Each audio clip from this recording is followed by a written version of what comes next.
बिंदु ए पे 1 micro coulomb, बिंदु बी पे -1 माइक्रो कूलम और बिंदु सी पे। अब आवेशों की क्रिया में आपको बात समझाई थी।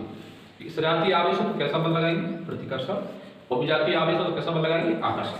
तो देखिए एक प्लस का जे भी है और प्लस का जे भी, बल कैसा लगेगा, प्रतिकर्षण बाहर की ओर लगेगा, तो जी बल बाहर की ओर लगेगा, इसका नाम हमने एफ लिख दिया। और जे वाला बल अंदर की ओर लगेगा, उसको निगेटिव है ना, जी अंदर की ओर। और ये परिणामी जब बात करें एफ नेट की, होगा एफ नेट होगा। अगर पूरे एंगल की बात करें तो कितना आएगा, 120। क्यों, ये आपका एक समबाहु त्रिभुज है, प्रत्येक कोण कितने होगा, 60। कितने होगा, 60। कितने का होगा, क्या 1 माइक्रो कूलम द्वारा 2 पे लगने वाला बल और -1 माइक्रो कूलम द्वारा 2 कूलम पे लगने वाला बल का पहले हम परिणाम निकालेंगे कि बल कितना लग रहा है। तो यदि बात करते हैं एफ की, इसका मतलब होता है कि क्या है आपका, कूलम होता है। दो आवेशों के बीच लगने वाले बल का सूत्र बड़ा सरल होता है। केवल को केवल क्या होगा, कूलम कांस्टेंट और दोनों आवेशों का गुणनफल बटे बीच की दूरी का फर्क। तो पहला आवेश कितना है आपका, 1 माइक्रो कूलम, दूसरा कितना है आपका 2 माइक्रो कूलम बटे बीच की दूरी। ये आपकी 10 सेंटीमीटर है, मीटर में कन्वर्ट कर लिया तो 10 गुणा 10 की घात -2 हो जाएगा। इसको सॉल्व करते हैं, 10 की घात -1 हो जाएगा। इसके -1 का वर्ग करना है, वर्ग कर दो। इसको आगे सॉल्व करेंगे तो के, इसको लिख दिया 1 गुणा 10 की घात -6, इसको लिख दिया हमने 2 गुणा 10 की घात -6। माइक्रो कूलम को कूलम में कन्वर्ट करने के लिए 10 की घात -6 से गुणा कर दिया जाता है, ठीक है। इसका गुण करो वर्ग तो आएगा 10 की घात माइनस कितना आएगा भाई, 2 आएगा। चल रहा आपका के जो हो जाएगा 2 गुणा 10 की घात 6 दूनी 12 बटे 10 की घात -2 है, ये ऊपर वैल्यू दो, ऊपर वैल्यू को कितना मिलेगा बोलो भाई, ये मिलेगा 2 के मिलेगा 2 गुणा 10 की घात -10, इतना कर लेते हैं। अब -1 माइक्रो कूलम द्वारा 2 माइक्रो कूलम पर कितना बल लगाया ये निकालेंगे, एफ बी निकालेंगे। क्या निकालेंगे बच्चों, एफ बी। थोड़ा सा सूत्र होता है कूलम निकाल, दोनों आवेशों का गुणनफल कर दो।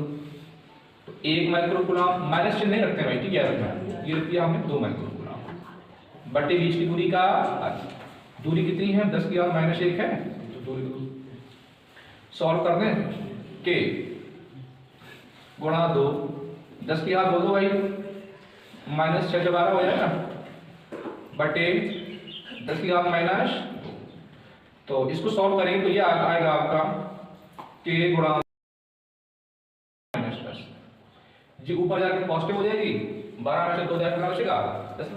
अब आप क्या देख पा रहे हो, आप देख पा रहे हो जितना एफ ए है उतना ही क्या है, एफ बी है। जितना एफ है उतना ही क्या है, एफ बी है। तो कॉन्सेप्ट समझाया था हमने आपको, यदि दो बल, तो कॉन्सेप्ट समझाया था यदि दो बल, जे मान लो थोड़ी देर के लिए एफ मान लो, इसको एफ डैश मान लो, और दो बल एक दूसरे के 120 अंश के कोण पर लगे हुए, दो बल 120 अंश के कोण पर कार्य कर रहे हैं, तो उनका जो परिणामी निकाला था हमने पिछले कॉन्सेप्ट समझिए आप, परिणामी निकाला था वो क्या कितना निकला था भाई, एफ नेट बराबर निकला था एफ। लेकिन ये आपस में कैसे हों, बराबर हों। जब दो बल एक दूसरे पर, दो बल 120 अंश के कोण पर कार्य कर रहे हों और प्रत्येक का परिमाण आपस में बराबर है, तो उनका जो परिणामी होता है, उनका जो परिणामी होता है वो किसी एक बल के परिमाण के बराबर होता है। 120 अंश कोण हो, इनका जो एफ नेट निकलेगा इस वाले बल के बराबर कर लो या फिर इस वाले बल के बराबर कर लो, लेकिन ये दोनों आपस में बराबर होना चाहिए। तो देखिए जितना एफ ए निकला उतना एफ भी निकला है, दोनों अपने बराबर है, और कोण कितना 120, कोण 120 है। इनके एफ नेट की बात करें तो इनका जो एफ नेट होगा वो कितना निकलेगा, एफ ए के बराबर होगा या फिर एफ बी के बराबर। एफ बी कितना निकला के, तो के का मान होता है 9 गुणा 10 की घात, के का मान याद रख लेना, के बराबर होता है 9 × 10 टू द पावर 9 गुणा 2 करते हैं 2 10 की घात -10, के का मान दे रख दिया मैंने, 2 को 2 रखा है, 10 को 10 का कर दो, इसको 9 दूनी 18, 10 की घात -1, इसको सॉल्व करेंगे हम तो क्या मिलेगा 1.8 न्यूटन आपका आंसर आ जाएगा। बच्चों दो गेंदें हैं ए और बी, पहले पे आवेश Q1, दूसरे पे आवेश Q2, इन पे कोई ना कोई बल कार्य करे।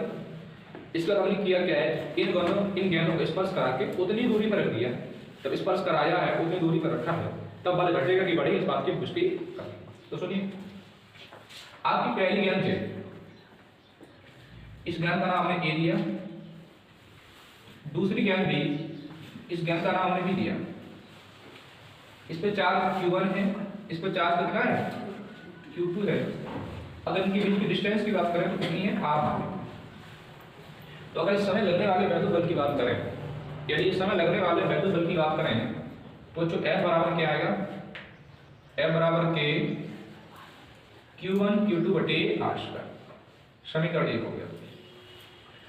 दो आवेशों के बीच वैद्युत बल निकालने का बड़ा सुंदर तरीका है, दोनों का गुणनफल बटे बीच की दूरी का वर्ग, t से गुणा कर तो p का जहां पे t क्या है कूलम निकाल। अब अगली शर्त में क्या कहा गया है, अगली शर्त में तो ये कहा गया इन्हें स्पर्श करा के फिर उतनी दूरी पर रख देते हैं तब बल घटेगा कि बढ़ेगा, ये हमें क्या करना है। तो स्पर्श कराने वाला कॉन्सेप्ट समझो। जैसे मान लो कोई चालक जे है, एक चालक है, इनकी आकार समान है, इसमें आवेश मान लो 4 है, इसमें आवेश मान लो 6। स्पर्श कराने के बाद इन पे आवेश कितना होगा, स्पर्श कराने के बाद इनके आवेश कितना होगा, तो याद रखो दोनों को जोड़ के 2 का भाग दिया जाता है, तो 6 4 10 कितना हो जाएगा, दोनों में 5 5 हो जाएगा। एक बात और सुनो, मान लो थोड़ी देर के लिए मान लो कि इसमें आवेश -10 होगा, कितना होगा -10।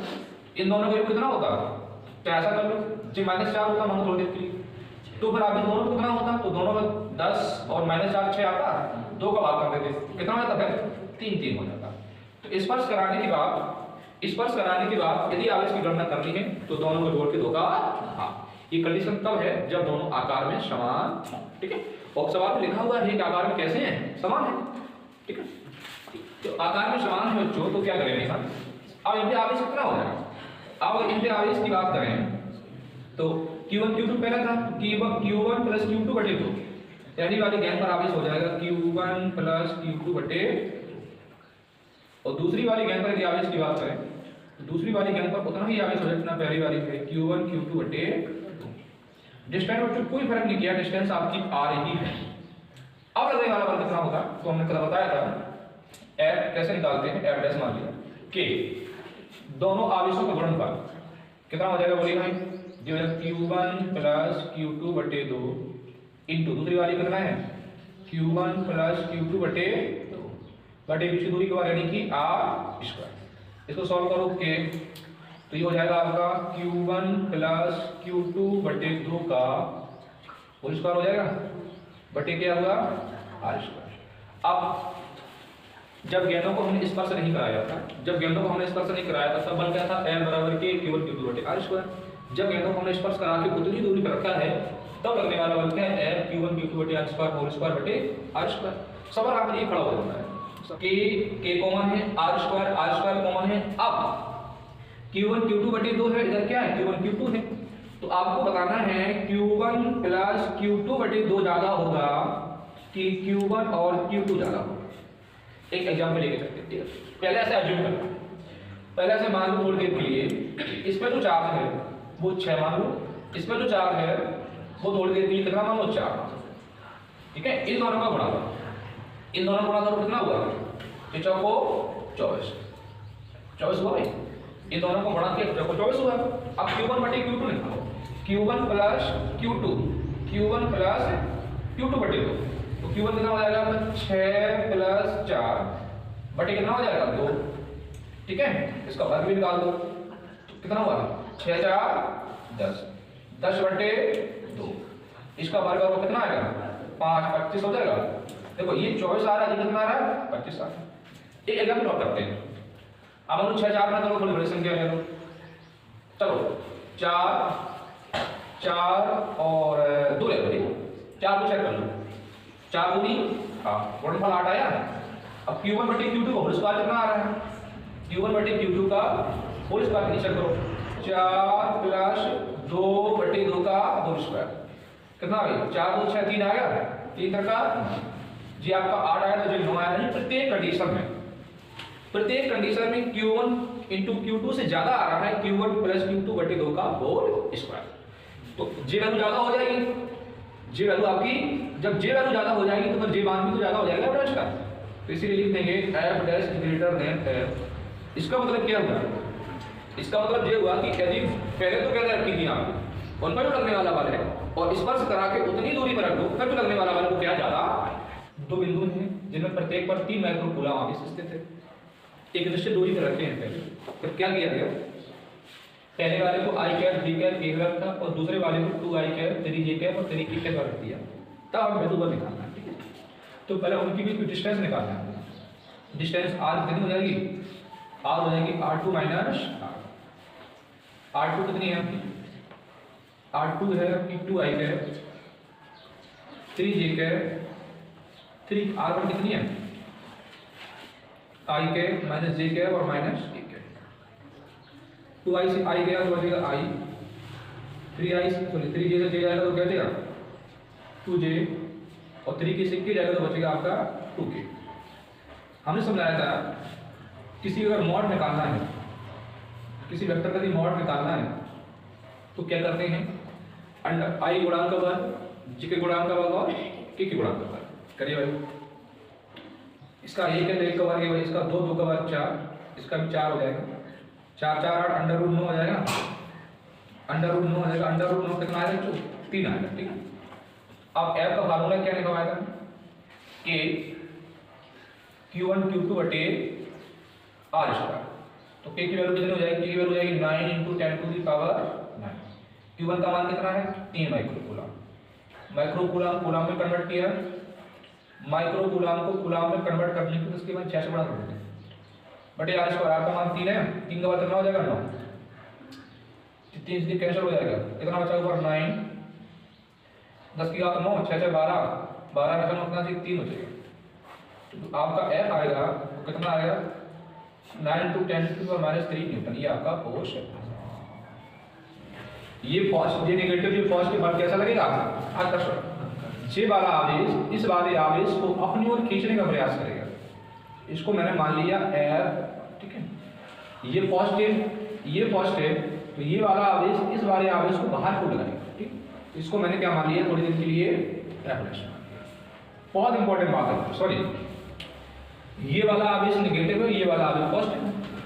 जब एक पॉजिटिव और एक नेगेटिव तो कैसा लगता है आपका आकर्षण, कैसा लगता है आकर्षण। तो ये वाला आवेश इस वाले आवेश से बल अंदर क्यों लगेगा, ये दोनों पॉजिटिव हैं, बल कैसा इस प्रतिकर्षण लगेगा, तो ये वाला आवेश इस वाले आवेश बाहर क्यों लगेगा, दोनों बलों की डायरेक्शन सेम आ गई। हमने बताया था प्रणाली निकालने का तरीका क्या होता है, जब दोनों बलों की डायरेक्शन सेम आ जाए, दोनों बलों की डायरेक्शन सेम आ जाए तो जोड़ दीजिए और डायरेक्शन अपोजिट आया तो घटा, ठीक है। तो फिर निकाला गया मान कहाँ होगा, क्या इसको माना मैंने F माना है -4 माइक्रो कूलम आवेश के कारण 5 पर लगने वाला कितना हो जाएगा कि 4 माइक्रो कूलम को बना लो, कूलम तो 4 × 10 की घात -6, ये हो जाएगा 5 10 की घात -6 बटे बीच की दूरी का वर्ग 0.5 है, इसका वर्ग करेंगे 0.5 का वर्ग करो भाई, इसको सॉल्व करो कितना आ जाएगा 5 को 20 गुणा 10 की पावर -6 6 12, 0.5 0.5 लिखा है तो ये हो जाएगा 0.25। इसको आगे सॉल्व करेंगे, हटाओ 0 डालो तो ऊपर जो लिखा है आपका 2 से ये फिर कितना हो जाएगा 2000 बटे कितना कर दो 25 गुणा 10 की घात माइनस कितना हो गया 12 हो गया। ये 5 हटाया और 0 डाली 25 से काट दो, 25 अट्ठे 2 से कितने 80 बार कट जाएगा, 80 गुणा 10 की घात -12 कह लो या फिर 8 गुणा 10 की घात -11 कह लो, इतनी न्यूटन बल आएगा। और समझिए कि 5 गुणा 10 की घात -6 उधर कर दो 3 गुणा 10 की घात -6 बटे 8 लिखा हुआ है 0.8 का वर्ग, सॉल्व करो इसको क्या आएगा 5 किया 15 10 की घात 6 से 12 बटे 0.8 यानी 0.64 हो जाएगा। इसको सॉल्व करेंगे बल्कि ऊपर 2 जीरो बढ़ जाएंगे, 1500/64 हो जाएगा 10 की घात माइनस। तो एवरेज का मान निकला आपका 2.34 इंटू k इंटू 10⁻11 और एवरेज की दिशा क्या है? एक समान है। F1 और एवरेज की दिशा क्या है? समान है। तो समान दिशा है, परिणामी निकालना तो क्या करेंगे? उसका योग करेंगे। तो निकालेंगे परिणामी कितना आएगा इसका, इन दोनों को जोड़ो, क्या आएगा 8 2 10, 10.34 गुणा 10 की घात माइनस 11 इंटू के का मान, के का मान होता है 9 गुणा 10 की घात, के का मान गया 9 इंटू 10 टू पावर 9, 9 गुणा 10 की घात 9, तो ये लिखा है आपका 10.34 गुणा 10 की घात माइनस 11। सॉल्व कर लेते हैं, 9 को गुणा करते हैं, 9 चौको 36 और 9 दिया 27, 27 और 3 कितना हो गया 30 और 9 1 का 9, दशमलव लगा देंगे यहाँ पे गुणा। यहाँ देखिए बच्चों 11 में से 9 जाएगा माइनस का 2 बचेगा, इसको सॉल्व करेंगे आगे तो मिलेगा 0.9306। इतने हम साथी ये एक और बन जाता है कि बल की दिशा कैसे हो। आप बताइए सभी बल किस ओर काम कर रहे हैं? इस डायरेक्शन में, दोनों बल इसी डायरेक्शन में काम कर रहे हैं, तो बल की दिशा काम हो